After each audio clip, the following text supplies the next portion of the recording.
Hi, howdy, hello, and welcome. I'm KHGuides, and I manage KHGuides.com, where I've been working to build the best guides, walkthroughs, and tutorials for the Kingdom Hearts series. But sometimes I get inspired and explore specific elements or properties of the Kingdom Hearts franchise even further. This is the third video in our deep dive series, and this time, we're going to start with a story. For March Caprice 4, I did a deep dive video on tech points, and while researching for that video, I set up and played my Japanese PS2 for the first time. I bought it from a secondhand shop when I traveled to Japan back in 2012 for language study, and it included all the needed cables, a controller, and a used memory card. 12 years later, in 2024, I started a playthrough of the original Japanese version of Kingdom Hearts to gather some info that I needed, and after a few hours, I went to save the game. That's when I noticed that the memory card already had a save file on it. I bought this PS2 and the memory card without any games, so the odds of this memory card having a single save file for this game were slim, and I was surprised that they didn't wipe the memory card before selling it. At the time that I found it, I went into the memory card data and found that the save file was last played 13 years ago. And seeing as Destiny has never left a chance, I decided to continue this mystery player's Kingdom Hearts journey during my Feature Friday livestream series on Twitch. This playthrough, 13 years in the making, sent me on a deep dive to discover what was different in the game that truly started it all.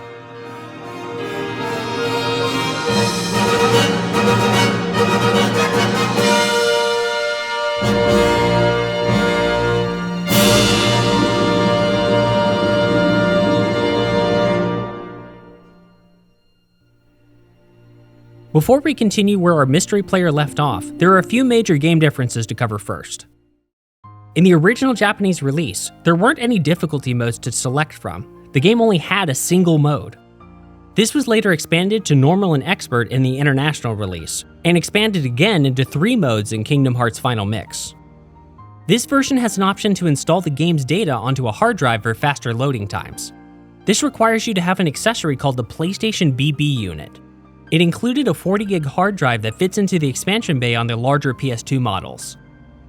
When you select the install option in the game, you get to see this really cute data transfer animation featuring the trio walking across the screen, with the background transitioning from dawn to dusk as the transfer progresses.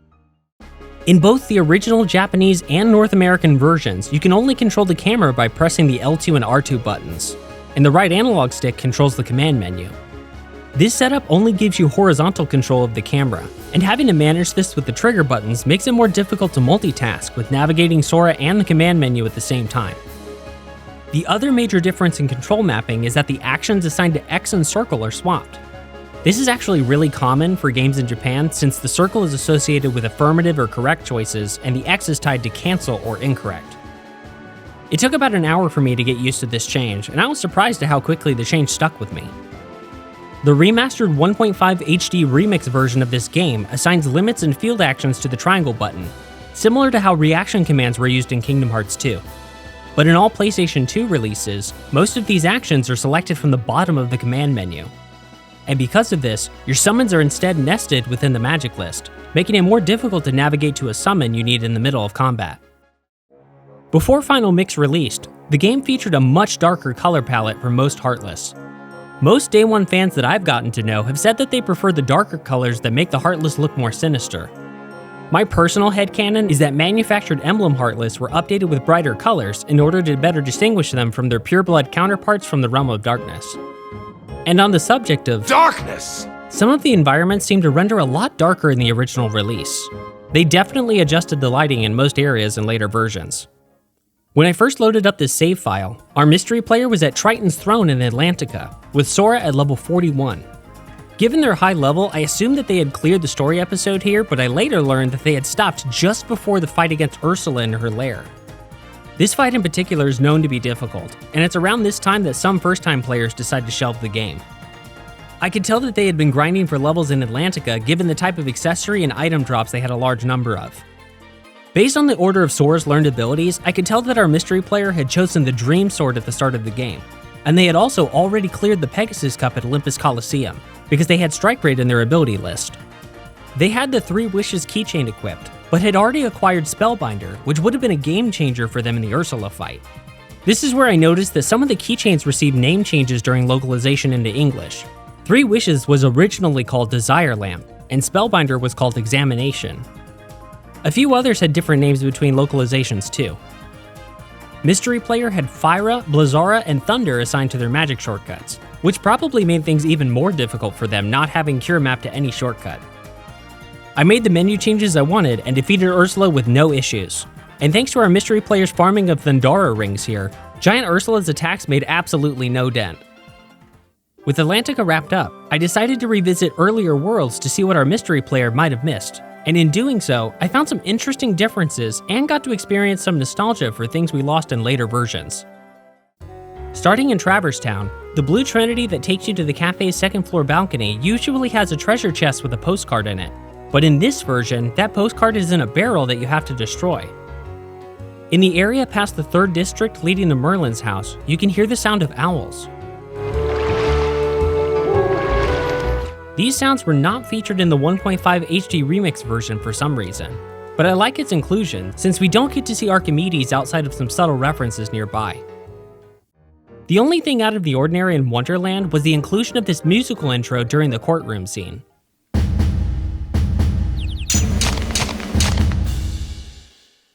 This audio is actually from the start of the Mickey Mouse Club march heard during the Disney Castle cutscene near the start of the game, but for some reason they took this audio out in the 1.5 HD remix version. And because I was curious, I did test the Blizzard on the stove trick during the Trickmaster fight and confirmed that it does work on this first version. The first story episode in Olympus Coliseum didn't have any noticeable differences, but I did find it funny that you can get 0 tech points for deflecting Cloud Sonic Blade attack. Congrats! Here's literally nothing for your effort. As Sora falls into the treehouse in Deep Jungle, you can go up to the roof and see that there isn't a hole where Sora fell through. This was fixed in later versions for better continuity. And while we're on the subject of holes in the treehouse, did you know that Sabor can break open other holes? There's an optional fight with Sabor during the story episode where she breaks open the hole in the floor when she appears. If you're incredibly lucky, she can also break holes on either side of the front wall and on this side with the ladder. I tried this in the original Japanese version and I was able to get it to happen after a few tries. If you want to try this out yourself, it seems to work best when you land a combo finisher that places Sabor near the center of the room, with Sora standing between Sabor and the target wall. The peddler that appears in Aladdin's house during the first half of Agrabah's story episode actually sells weapons for Donald and Goofy. This was pared down to just restorative items in later versions. I noticed this especially during the fight with Jafar in the lamp chamber, but some bosses behave a little differently in this version compared to later ones, like the order of attacks or attack frequency was adjusted.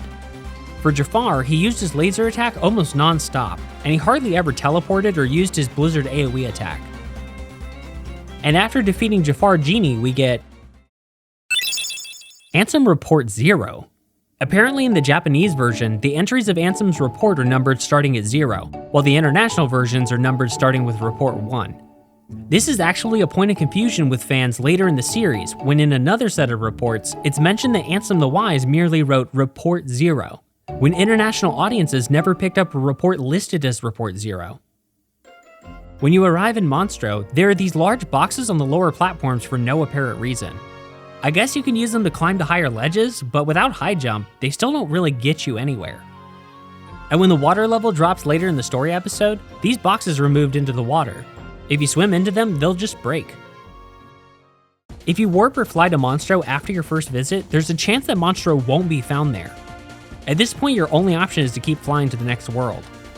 I think this chance of missing him was either reduced or removed entirely in Final Mix. While we're in the gummy ship, I want to show this screen shake that happens when your ship is hit in mid-flight. I think it adds a nice bit of weight to controlling the gummy ship, but for some reason this was removed in later versions. Atlantica didn't offer anything unique in this version, so now that brings us to where our mystery player left off. The only unique feature in Halloween Town was pretty well hidden. These platforms can be activated with fire magic to help you move between different areas. But if you cast blizzard magic on them, it will give them a blue flame instead. This flame doesn't activate the platform's movement, and it can be put out with thunder magic. This red trinity on the bottom floor of Oogie's Manor is missable. If you don't unseal this trinity before the fight with Oogie, you'll be locked out of it for the rest of your playthrough. This trinity was moved in Final Mix to the base of this archway in the same area, so that it can be unsealed at any point later on. Neverland had one surprise for me that I found by total chance. Wait, hold still. No flying around. Huh? Did Antisora just drop a synthesis item? What in the heck? Apparently the Antisora you encounter in the ship's compartments has a 20% chance of dropping a lucid crystal. Normally you can only get these to drop from Dark Ball Heartless later in the game at just a 2% drop rate. So farming these from Antisora with literally 10 times the usual drop rate is so much easier. Synthesis in general is actually a lot more manageable in the original Japanese and international versions. You can gather most of the materials you need for all recipes without having to go too far out of your way to farm them. This was changed pretty drastically in Final Mix, which incorporated special heart lists that exclusively dropped new stone materials. When I wrapped up Hollow Bastion, I found that some lesser heartless had multiple HP bars. This was rebalanced in all future releases so that only bosses had more than one, but it felt weird to see defenders and large bodies with yellow health bars. Kingdom Hearts has an incredible story, and it's told through many really cool cutscenes. And I really hope you like those cutscenes because, yeah, you can't skip those here. If you get a game over in the original Japanese or international version, you get the privilege of watching those same cutscenes again. Not Clayton. And again. You pathetic fools! And again. Open the door. Lead me into everlasting darkness. Luckily, the Final Mix PS2 release allowed players to skip cutscenes they had already seen once. And in the 1.5 HD remix version, you can skip cutscenes at almost any point. When you return to Traverse Town after the fight with Ansem Riku, this scene with Leon switches to text dialogue for some reason. It still has all the same camera changes too. In all later versions, the entire conversation with Leon is voiced. The original Japanese release doesn't include a lot of late game content outside of the main story. The only optional super boss is the Phantom in Neverland's Clock Tower, which features a much darker color palette. Kurt Zisa, the gold match against Ice Titan, and the platinum match against Sephiroth were added to the international release, and the fight against the Unknown wasn't added until Final Mix. That fight would remain a Japan exclusive for over a decade until the 1.5 HD remix released worldwide in 2013. When dropping down into the fight with Chernobog, I fully expected to hear Mazorski's Night on Bald Mountain, but instead... What? This version of the game apparently plays Squirming Evil for this fight. This was changed to Night on Bald Mountain in all later versions, but not hearing it here felt very off. That's so sad, that makes this fight so much cooler! After 47 hours of playtime, and at level 74 with Ultima Weapon in hand, it was smooth sailing into the endgame, marking the end of a journey that started 13 years ago. But there was one more surprise waiting for me near the very end.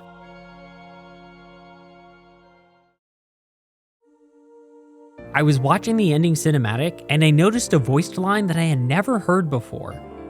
It turns out that this line is only in the original and remastered Japanese versions. It was never recorded for any international version of the game. When the restored worlds are separating, Sora yells something across the divide to Kairi. Whatever Sora says here is lost to us. It's never voiced or subtitled.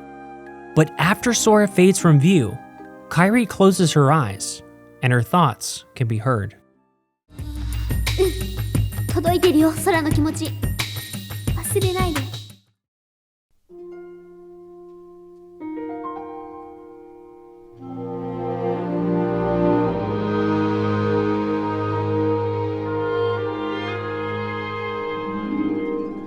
I had a lot of fun playing the original Japanese release this way, and it reminded me of how well Kingdom Hearts as a game stands the test of time.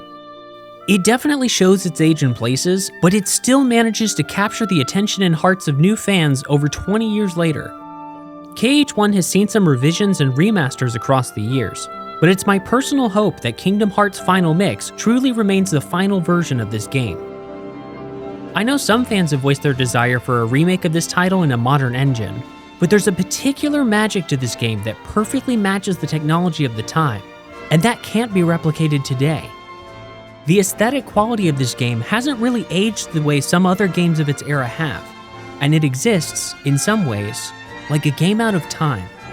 It still attracts new players and new fans exactly as it is now, over 20 years after release. And I think it's special that these new Keyblade wielders are getting to experience the exact same game I did when I first played it. Kingdom Hearts will always be a truly timeless experience, and one that I hope many will be able to enjoy for generations to come.